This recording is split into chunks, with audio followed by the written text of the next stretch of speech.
نحمده ونستعينه ونستغفره ونعوذ بالله من شرور أنفسنا ومن سيئات أعمالنا من يهده الله فلا مضل له ومن يضلل فلا هادي له أشهد أن لا إله إلا الله وأشهد أن محمدا عبده ورسوله اللهم صل على محمد وعلى آله وصحبه أجمعين أما بعد. Segala puji bagi Allah Tuhan yang senantiasa memberikan kita nikmat. Tiada kenikmatan yang ada pada diri kita kecuali hanyalah Allah lah yang memberikannya. Salam serta salam marilah kita aturkan kepada baginda Nabi Allah Sallallahu Alaihi Wasallam yang telah membawa kita dari zaman gelap gulita kepada terang benderang. Kisah kelaparan Sayyidina Abu Hurairah radhiyallahu anhu. Suatu hari sambil membersihkan hidungnya dengan sapu tangan katun, Sayyidina Abu Hurairah radhiyallahu anhu berbicara sendiri, "Wahai Abu Hurairah, kini engkau membersihkan hidungmu dengan sapu tangan dari kain katun. Padahal engkau masih ingat bagaimana engkau dahulu ketika jatuh pingsan di antara mimbar dan kamar baginda Nabi sallallahu alaihi wasallam. Orang-orang menyangka engkau telah gila sehingga mereka menginjak lehermu dengan kaki mereka. Sebenarnya engkau tidak gila, tetapi sedang kelaparan." Faedahnya, karena kelaparan berhari-hari Sayyidina Abu Hurairah radhiyallahu anhu sering jatuh pingsan. Orang-orang menyangka ia terserang penyakit gila pada masa itu. Penyakit gila biasanya disadarkan dengan cara menginjak leher orang yang berpenyakit gila tersebut. Sayyidina Abu Hurairah radhiyallahu anhu termasuk golongan orang yang amat sabar dan qanaah. Ia sering mengalami kelaparan seperti itu berhari-hari. Setelah wafat baginda Rasulullah sallallahu alaihi wasallam dan Allah Subhanahu wa taala memberikan kemenangan kepada umat Islam, maka datanglah kelapangan kepada Sayyidina Abu Hurairah radhiyallahu an. Meskipun demikian ia tetap seorang ahli ibadah. Ia memiliki sebuah kantong berisi biji-biji kurma yang digunakannya untuk berzikir. Bila kantong itu telah kosong, maka hamba saya perempuannya memenuhinya kembali dan meletakkannya di samping Sayyidina Abu Hurairah radhiyallahu anhu. Salah satu amalan dia adalah dia sendiri, istrinya, dan hamba sahayanya biasa membagi malam menjadi 3 bagian secara bergiliran. Setiap orang sibuk beribadah. Dari kitab Tazkiratul Hufaz. Saya penyusun mendengar dari ayah saya bahwa kakek saya juga punya amalan seperti itu. Setiap malam ayah saya sibuk menelaah kitab hingga pukul 1 malam. Sesudah pukul 1 giliran kakek saya bangun dan menyibukkan diri dengan sholat tahajud. Sedangkan ayah saya beristirahat. Kurang lebih 45 menit sebelum subuh, kakek membangunkan paman saya untuk sholat tahajud. Sedangkan kakek saya untuk mengikuti sunnah beristirahat. Ya Allah, berilah taufik kepada kami untuk dapat mengikuti mereka. Kisah gaji Sayyidina Abu Bakar radhiyallahu an dari Baitul Mal. Sayyidina Abu Bakar radhiyallahu an seorang pedagang kain. Setelah dilantik menjadi khalifah dengan membawa beberapa helai kain di tangannya, pagi-pagi ia berjalan menuju pasar untuk berjualan seperti biasanya. Di tengah jalan ia berjumpa dengan Sayyidina Umar radhiyallahu an. Sayyidina Umar radhiyallahu an bertanya, "Mau kemana engkau?"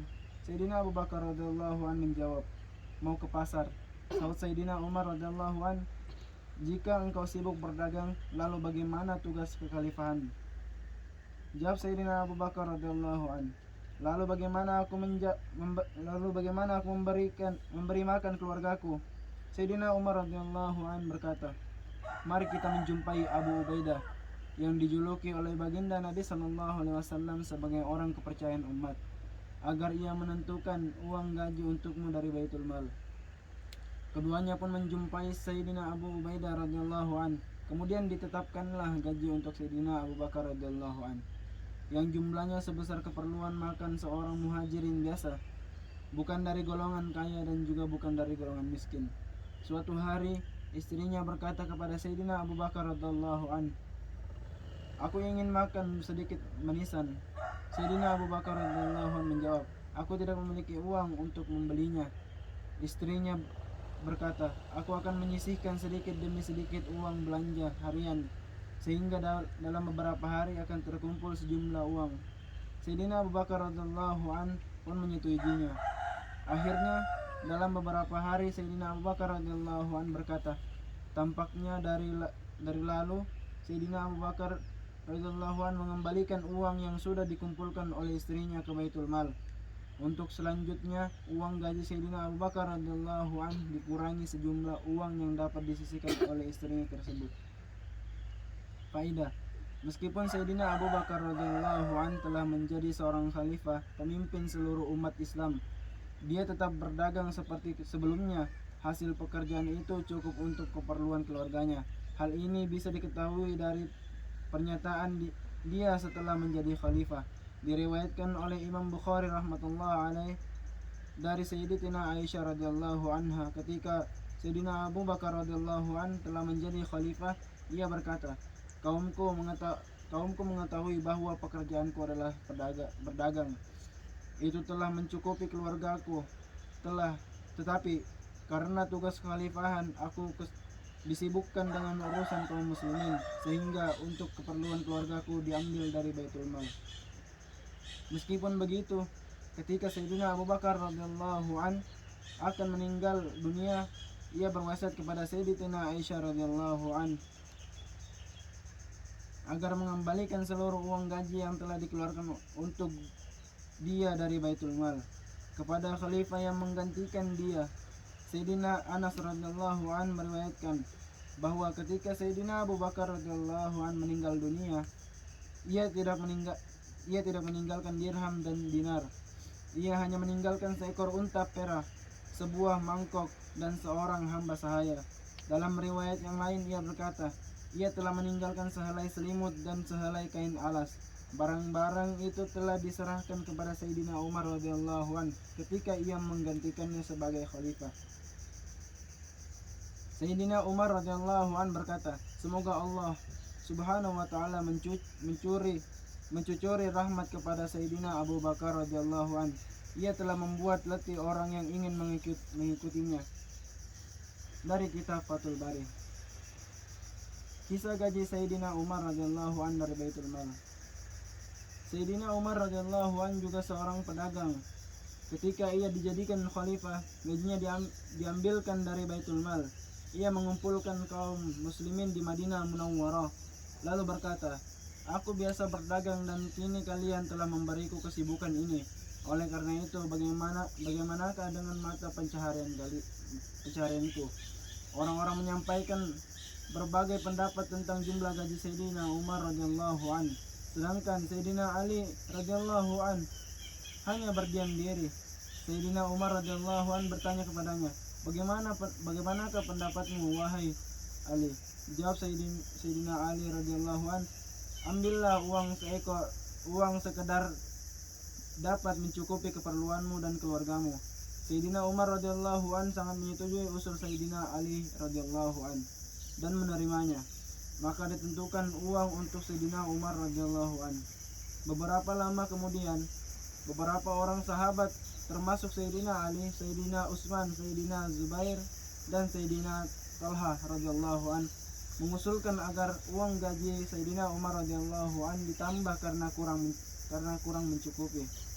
Tetapi tidak seorang pun yang berani mengemukakannya secara langsung kepada Sayyidina Umar radhiyallahu an. Akhirnya mereka menemui Sayyidatina Hafsah radhiyallahu anha, putri Sayyidina Umar radhiyallahu an, yang juga ummul mukminin. Mereka berharap dengan perantaranya dapat mengajukan usul tersebut kepada Sayyidina Umar radhiyallahu an tanpa menyebutkan nama-nama mereka. Ketika Sayyidatina Hafsah radhiyallahu an mengajukan usul tersebut, maka nampak raut wajah Sayyidina Umar radhiyallahu an. Dia bertanya, siapakah yang mengusulkan ini? Saat Sayyidatina Hafsah radhiyallahu an, jawablah dulu bagaimana pendapatmu. Sayyidina Umar radhiyallahu an berkata, andaikan aku tahu siapa mereka, niscaya aku akan menampar wajah mereka. Hafsah, ceritakanlah kepadaku tentang pakaian baginda Nabi sallallahu alaihi wasallam yang terbaik yang ada di rumahmu. Sayyidatina Hafsah radhiyallahu anha menjawab, Beliau memiliki dua pakaian berwarna kemerahan yang biasa beliau kenakan hari Jumat atau ketika menemui utusan-utusan. Sayyidina Umar radhiyallahu an berkata, ceritakanlah makanan terlezat yang pernah dimakan oleh baginda Nabi Shallallahu Alaihi Wasallam di rumahmu. Jawab Sayyidatina Hafsah radhiyallahu anha, roti yang terbuat dari tepung kasar dan ketika masih panas diolesi bekas-bekas minyak samin yang terdapat dalam sebuah wadah minyak. Beliau memakannya dengan penuh nikmat dan beliau juga membagi-bagikannya kepada orang lain. Sayyidina Umar radhiyallahu an berkata, ceritakan apa alas tidur terbaik yang pernah digunakan oleh baginda Nabi Shallallahu Alaihi Wasallam di rumahmu. Sayyidatina Hafsah radhiyallahu an menjawab, sehelai kain kasar. Pada musim panas, kain itu dilipat 4, dan pada musim dingin separuh digunakan untuk alas tidur dan separuh lagi untuk selimutnya. Sayyidina Umar radhiyallahu an berkata, nah, Hafsah telah menunjukkan satu cara kehidupan yang aku harus mengikutinya, yaitu baginda Nabi Sallallahu Alaihi Wasallam. Dan Sayyidina Abu Bakar radhiyallahu an, seperti 3 orang yang sedang melalui sebuah jalan. Orang yang pertama telah pergi dengan perbekalannya dan telah sampai ke tempat tujuan. Demikian juga orang yang kedua, ia telah mengikuti jalan yang pertama sehingga ia pun telah sampai ke tempat tujuan. Orang yang ketiga, kini ia baru memulai perjalanannya. Jika ia menempuh jalan yang telah ditempuh oleh 2 orang sebelumnya, maka ia akan menjumpai keduanya. Jika ia tidak menempuh jalan orang-orang yang mendahulunya, tentu ia tidak mungkin bisa bertemu dengan mereka selamanya. Dari kitab Ashar. Faidah. Inilah contoh kehidupan seseorang yang sangat ditakuti oleh para raja-raja itu. Namun ia menjalani kehidupannya dengan zuhud. Suatu hari dia berkhutbah di depan para sahabatnya dengan mengenakan kain sarung dengan 12 tambalan. Salah satunya ditambal dengan kulit. Suatu ketika ia terlambat datang ke masjid untuk menunaikan salat Jumat. Ia berkata kepada jamaah, maafkan aku terlambat karena harus mencuci pakaianku terlebih dahulu. Aku tidak memiliki baju lain untuk dipakai. Dari kitab Ashar. Pernah terjadi juga suatu ketika Sayyidina Umar radhiyallahu an sedang menikmati makanannya. Lalu datanglah pelayannya memberitahu bahwa Sayyidina Utbah bin Abi Farqat radhiyallahu an ingin menemuinya. Setelah Sayyidina Umar radhiyallahu an mengizinkan, Sayyidina Utbah radhiyallahu an masuk. Ia mengajak Sayyidina Utbah radhiyallahu an makan bersama. Sayyidina Utbah radhiyallahu an pun menerima tawaran itu. Tetapi roti yang dihidangkan adalah roti tebal dan keras sehingga sulit ditelan.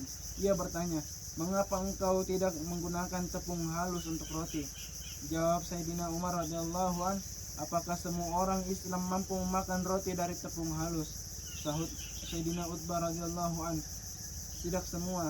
Sayyidina Umar radhiyallahu an berkata, tampaknya kamu ingin agar aku menghabiskan kelezatan hidupku hanya di dunia ini, hingga aku tidak dapat bagian di akhirat. Dari kitab Usudul Ghobah. Kisah-kisah seperti ini bukan hanya berjumlah ratusan atau ribuan, tetapi ratusan ribu. Ini umat Islam sudah tentu tidak bisa mencontoh kehidupan mereka karena tidak memiliki kemampuan baik dari segi lahiriah maupun batiniah. Oleh karena itu pada zaman sekarang para ahli tasawuf tidak mengizinkan bermujahadah seperti itu, karena hal itu dapat semakin melemahkan diri kita yang memang sejak awal lemah. Sedangkan para sahabat radhiyallahu anhum telah diberi kekuatan yang istimewa oleh Allah Subhanahu wa taala. Yang penting kita memiliki keinginan dan cita-cita untuk mengikuti langkah mereka. Hal itu dapat mengurangi kemalasan, menundukkan pandangan sedikit ke bawah, dan menciptakan keseimbangan yang sesuai dengan zaman ini. Kita selalu berada dalam kelezatan duniawi yang terus meningkat, dan setiap orang memandang kepada orang yang lebih kaya, sampai akhirnya mati dengan penyesalan bahwa si fulan lebih kaya dariku. Sekian inilah kultum singkatnya. Kita tutup dengan doa kafaratul majelis. Subhanaka Allahumma wa bihamdika asyhadu an la ilaha illa anta astaghfiruka wa atubu ilaik.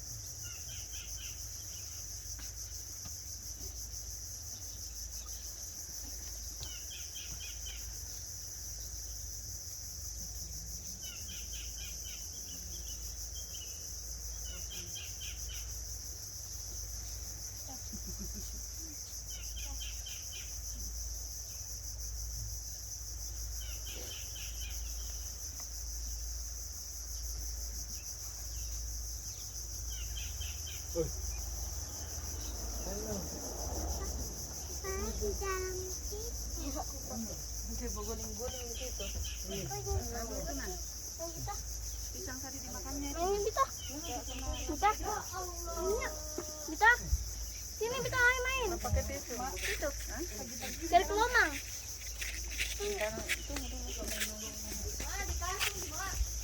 Hari Jumat. Hah? Kasur. Toroknya.